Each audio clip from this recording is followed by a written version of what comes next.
நேரத்துல நீங்க இங்க தனியா வந்ததுனால உங்க கௌரவம் போயிடுமோன்னு நான் பயப்படுறேன். கௌரவம் போனதுல தான் நான் இங்க வந்தேன். பழைய சேதுவா இருந்தா உலகாரனா இருப்பேன். என்ன பாக்குறேன்? எனக்கு கல்யாணம் பண்ணி வச்சு அவ யாரும் இல்ல, இறந்து போன முதலமைச்சரோட பொண்ணா. அவங்க அப்பனை எரிச்சிட்டு தினம் என்ன எரிச்சுக்கிட்டு இருக்கா. என்ன சொல்றீங்க?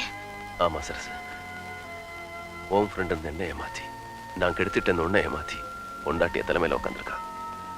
இன்னி வரைக்கும் செத்த சீயமோட பொண்ணா இருக்கான ஒழிய எனக்கு பொண்டாட்டியா வாழல. அவன் நோக்கமே என்ன பழி வாங்குறதா. நான் சொன்னா யார் நம்புறான்? நான் தப்பு பண்ணலன்னு சொன்னா நீ நம்பல, நான் உங்க அப்பனை கொல்லலடின்னு சொன்னா அவன் நம்பல. சரசு, ஒரு வகையில் எல்லாத்துக்கும் காரணம் நீதான். ஐயர் வேஷம் போட்டு நீதான் வேலைக்கு அனுப்பி வச்ச, கெடுத்து என்ன பழி போட்டு நீதான் கல்யாணம் பண்ணி வச்ச. எனக்கு எல்லாமே கொடுக்குறேன்னு மனசுல ஆசை வளர்த்துட்டு எதுவுமே கொடுக்காம தள்ளி போயிட்டு இப்போ ஒவ்வொரு வினாடியும் நான் அனுபவிக்கிற சித்திரவதை நிம்மதி ஒரு வாய் சாப்பிட்ட எவ்வளவு நாளா தெரியுமா? நான் வந்தா உள்ள வராதேங்கன்னு சொல்லுவேன்னு எனக்கு தெரியும். உன்னை விட்டா எனக்கு வேற இடமே இல்லை சரசு.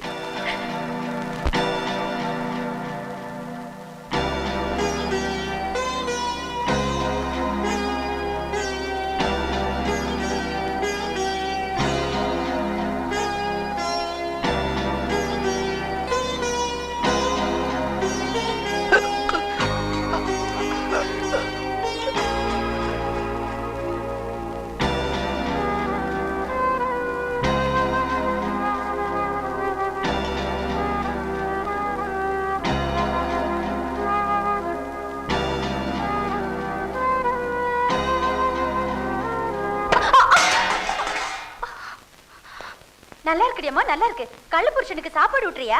மடியில படுக்க வச்சு ஊட்ட வேண்டியதானே? உனக்கு சுகமா இருக்கும், அவருக்கு சுகமா இருக்கும். எதுக்கு நீங்க வந்த? புருஷன் வப்பாட்டி வீட்டுக்கு போறதை தெரிஞ்சுக்கிட்டு பொறுமையா வீட்டுல உட்காந்துருக்க. நான் ஒண்ணு கண்ணகி இல்ல. என்னம்மா சொன்ன? நான் வப்பாட்டியா? பொண்ணா நடந்துக்கமா. உனக்கு பாவம் பார்த்து உன் வாழ்க்கை பாழாயிடக்கூடாதுன்னு என் வாழ்க்கையை நான் நாசமாக்கிக்கிட்டேன். யாரோ பண்ண தப்புக்கு யாரையோ பழி வாங்குறியே. நான் விரும்பினவருக்கு எந்த பழி பாவமும் வரக்கூடாதுன்னு தான் உனக்கு கல்யாணம் பண்ணி வச்சேன். ஆனா நீ அவர் வாழ்க்கையை நரகமாக்கிட்டியே. ஓஹோ, அத சொர்க்கமாக்கிதான் அவர் அடிக்கடி உங்ககிட்ட வந்துட்டு போறாராக்கும். கண்டு முன்னாடி கட்டினவளை கை நீட்டி அடிச்சிட்டல. ஓ, நான் குலகாரனுக்கு முன்னாடி இங்க இருந்து போயிடு. போடி. அனுபவிப்பேன்.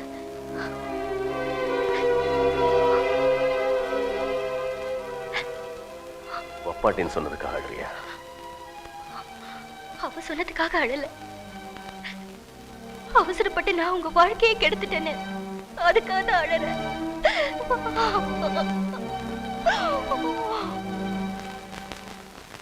நாம தூரத்துல இருந்து சேதுபதியை குறி வச்சிட்டு இருக்கோம். ஆனா பக்கத்துல இருந்தே பள்ளம் தோண்டிட்டு இருக்கா ஒருத்தி. யார் அது? சேதுபதியோட பொண்டாட்டி.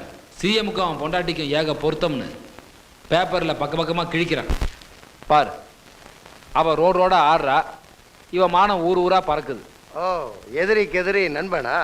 மன்னிக்கணும் நண்பி. ஏங்க, நம்ம நாட்டு மண் வாசனையை மாத்தி ஒரு பொண்ணு தான் புருஷனுக்கு எதிராக நம்ம கேட்ட மாதிரி லெட்டர் கொடுப்பான்னு நினைக்கிறீங்களா? நினைக்கல, நிச்சயம் பண்ணிட்டேன். எப்போ ஒரு பொண்ணு தான் புருஷனை அவமானப்படுத்தணும்னு குடிச்சிட்டு நடு ரோட்ல துணி அவுத்துட்டு ஆடினாலோ அவ இது மட்டும் இல்ல, எதையும் செய்வா. என்னோட யோசனை அது இல்லை. நாம சேதுபதியை சிஎம் பதவியிலிருந்து கீழே இறக்கிட்டோம்னா திரும்ப அவனை மக்கள் தியாகின்னு சொல்லி ஓட்டை போட்டு கோட்டையில் ரொம்ப உட்கார வச்சிருவாங்க. அதான் யோசிக்கிறேன். சரி, அனுப்புறதுன்னு முடிவு பண்ணியாச்சு. கெட்ட பேரோட அனுப்புவோம்.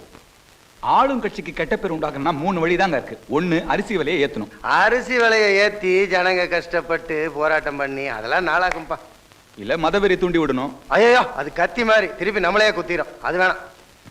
அப்போனா உயிர் பலி தான் உடனடி நிவாரணி. கொஞ்சம் ஜனங்க சாகட்டும். கொஞ்சம் வேணாம், நிறையவே சாகட்டும். ஜனங்க சாவறதுக்கு அவன் தான் காரணம்னு மக்கள் நினைச்சாங்கன்னா நிச்சயமா அவனுக்கு கெட்ட பேர் வந்துடும்.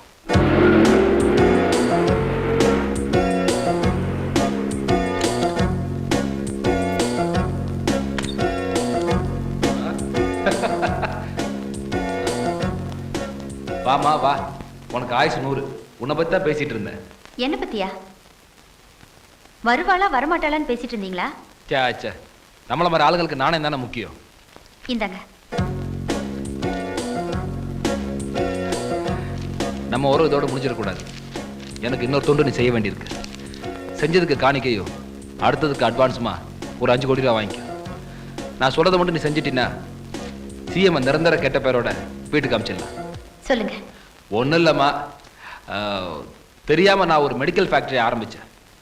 அதில் 100 கோடி ரூபா மருந்தை தயாரித்து கவர்மெண்ட் ஹாஸ்பிட்டலுக்கு அனுப்பலான்னு பார்த்தா உன் புருஷன் சிஎம் கையெழுத்து போட மாட்டேன்னு திருப்பி அமிச்சிட்டான். அவன்கிட்ட நீ கையெழுத்து வாங்குவியோ இல்லை அவன் கையெழுத்தை நீயே போடுவியோ எனக்கு தெரியாது. அந்த மருந்தெல்லாம் கவர்மெண்ட் ஹாஸ்பிட்டல் போய் சேர்ந்தாகணும். 5 கோடி ரூபாய் எனக்கு பெருசு இல்லை, ஆனால் அதை வாங்கும்போது ஃபோட்டோ எடுக்கணும். நான்சென்ஸ். ஃபோட்டோ எடுக்கணுமா? எதுக்கு? வேஸ்ட் மருந்து சிஎம் தான் வாங்க சொன்னாரு, அதுக்கு என்ன 5 கோடி ரூபாய் லஞ்சம் வாங்க சொன்னாருன்னு சொல்லி பத்திரிகையில பேட்டி கொடுக்கணும். சபாஷ், பெரிய புத்தாலியா இருக்கமா நீ. இந்த அவசர கூட்டத்தை நாம எதுக்காக கூட்டி இருக்கிறோன்றது உங்களுக்கு எல்லாம் நல்லா தெரியும். அந்த சேதுபதியை முதலமைச்சர் பதவியில இருந்து நம்ம இறக்கியாகணும். அவனால நம்ம எவ்வளவு கஷ்டங்கள் அனுபவிச்சிருக்கோன்றது உங்களுக்கு எல்லாம் நல்லா தெரியும். உங்களை யாராவது இருக்க ஒரு சல்லி காசாவது சேர்த்து வச்சிருக்கீங்களா? எதுக்காக நீங்க எம்எல்ஏ இருக்கீங்க? எலெக்ஷன் வேற வரப்போகுது, செலவுக்கு காசு வேண்டாமா? வரப்போற எலெக்ஷன்ல நம்ம ஜெயிக்க போறோம் இல்லையோ, யார் கண்டது? அதுக்குள்ள 4 காசு நம்ம சம்பாதிக்க வேணாம். அதனாலதான் சொல்றேன், சேதுபதியை முதலமைச்சர் பதவியிலிருந்து இறக்கிட்டு புதுசா ஒரு முதலமைச்சரை நாம அவசரமா தேர்ந்தெடுத்தே ஆகணும். இந்த கூட்டத்திலேயே முதலமைச்சர் ஆகிற புல் தகுதி அண்ணன் சைக்கோக்கு தான் இருக்கு. அண்ணன் சைக்கோ, அண்ணன் சைக்கோ, அண்ணன் சைக்கோ, அண்ணன் சைக்கோ. உட்காருங்க. அவருக்கு புல் தகுதி இருக்கு, எனக்கு குவார்டர் தகுதி இருக்காக்கும். இவர் முதலமைச்சர் ஆவாரு, நான் மோதிர அமைச்சர் ஆவனா? மடி இழக்கிற பகவான் வந்துட்டாரு. ஐயா வாங்க வாங்க, இந்த பால் வடிகிற முகத்தை பாருங்க, முதலமைச்சருக்குனே பிறந்த மாதிரி இல்ல. என்ன சிஎம் ஆக்குங்க.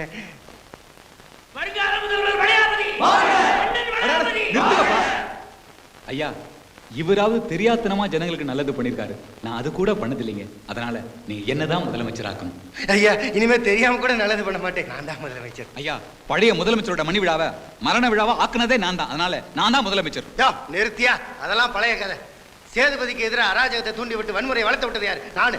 அதனால நான் தான் முதலமைச்சர். தெய்வமே, நான் முதலமைச்சரானா பேருக்கு தான் நான் முதலமைச்சர். மத்தபடி நீங்க என்ன சொல்றீங்களோ அதை தான் நான் செய்வேன். இவரு நீங்க சொல்றதான் செய்வாரு, நான் நீங்க நினைக்கிறதையே செய்வேங்க. என்ன முதலமைச்சர் ஆக்குனீங்கன்னா வாங்குற லஞ்சத்துல 50% உங்களுக்கு காணிக்க ஆக்குறாங்க. நான் முதலமைச்சரானா லஞ்சம் வாங்குற எல்லாத்தையுமே உங்களுக்கு கொடுத்துறேங்க.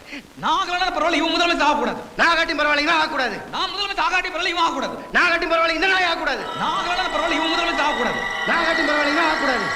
நான் முதலமைச்சர் ஆகாட்டி பரவாயில்ல, இவன் ஆகக்கூடாது. நான் காட்டி பரவாயில்ல, இந்த நாய் ஆகக்கூடாது.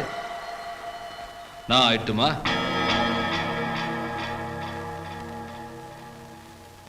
ஐயா, ஒரே கட்சிக்குள்ள 2 கோஷ்டி இருந்தா நாடே நாசமாயிரும். அதனால நானே முதலமைச்சர் ஆயிடுறேன். ஐயோ, இவரே முதலமைச்சரா இருந்துட்டோம், நான் துணை முதலமைச்சரா இருந்துறேன். என்ன சொல்றீங்க? அவரே முதலமைச்சரா இருக்கட்டும், நான் துணை முதலமைச்சரா இருக்கிறேன். வேண்டாம்ப்பா, நானே முதலமைச்சர் ஆகிறதா முடிவு பண்ணிட்டேன். அண்ணன் தாமஸ் பண்றாரு. அட சீரியஸா சொல்றேன்பா, நான் நேற்று ராத்திரியே முடிவு பண்ணிட்டேன். உங்களை வளர்த்து விட்டு நீங்க என் முதுகுல குத்துறதை விட நானே முதலமைச்சராய் பவருக்கு வர்றதா முடிவு பண்ணிட்டேன். என்ன சொல்றீங்க? அன்பு தலைவர் ரங்காச்சாரி, இளைய தலைவர் ரங்காச்சாரி, எங்கள் தலைவன் ரங்காச்சாரி. அன்பு தெய்வம் ரங்காச்சாரி, அடுத்த முதல்வர் ரங்காச்சாரி, இதய தெய்வம் ரங்காச்சாரி.